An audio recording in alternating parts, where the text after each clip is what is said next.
Unless you have citizens who understand the nature of the government, you're not going to have very effective citizens. When I was in school, we had civics. I think we produced, therefore, better citizens. And I think that it's time that we start thinking about how we can do that again.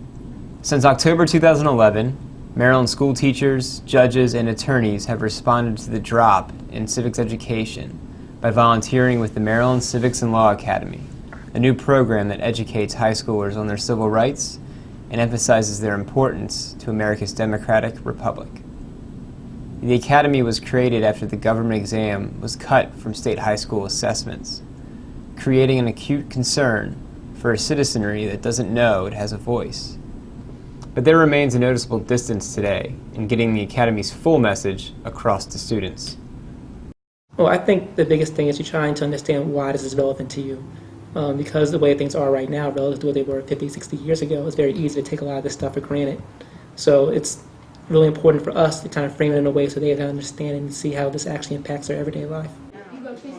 In today's school, I feel like they pick it up really well with this, with the practical law, because the practical law is very different from government court. The government court gives you the overall umbrella, and it shows you how the whole Constitution functions and how the country functions.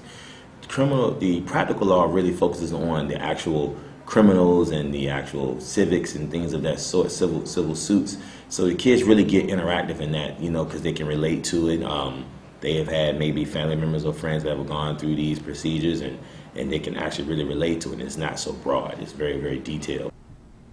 So this past January, at the Academy's program at the Oxon Hill Staff Development Center in Prince George's County, students received a closer education in civil rights from Mary Beth Tinker of Tinker v. Des Moines, a landmark students' rights case.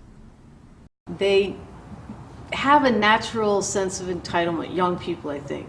They feel like they should have rights, which is why these kinds of academies, the Law and Civics Academy, has a huge potential, and why it was successful today, because students naturally have a sense that they should have rights and that they do have rights.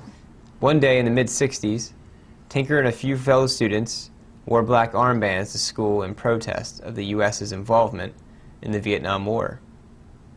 The students were suspended, though they believed they were expressing their free speech in a responsible manner.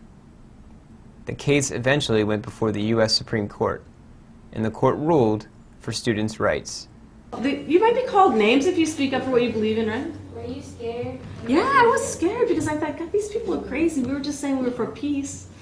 And they sent us this postcard. What's that red thing? Russia, communism. They were saying we're communists, right? So now when I hear somebody's being called a terrorist, I think, well, maybe they are, maybe they're not, because we were called communists. But we weren't communists, we were Methodists. We believed in the civil rights movement. They called Martin Luther King communist, right? This firsthand experience interested the students, but Tinker understands the real difference for these kids lies with paid and volunteer teachers. And I was telling some students about Claudette Colvin, who was 15 in Montgomery, Alabama, before Rosa Parks, and how she sat down on the bus and she refused to get up off of the white section of the bus, and she was handcuffed and arrested and dragged off the bus. But she said she knew about her rights because her history teacher had taught the students about the Constitution and about their rights. And so it's a great example of how history teachers and civics teachers are so valuable, and how we need to teach more civics and have more of these kinds of programs where students learn about the law and how it affects their lives every day.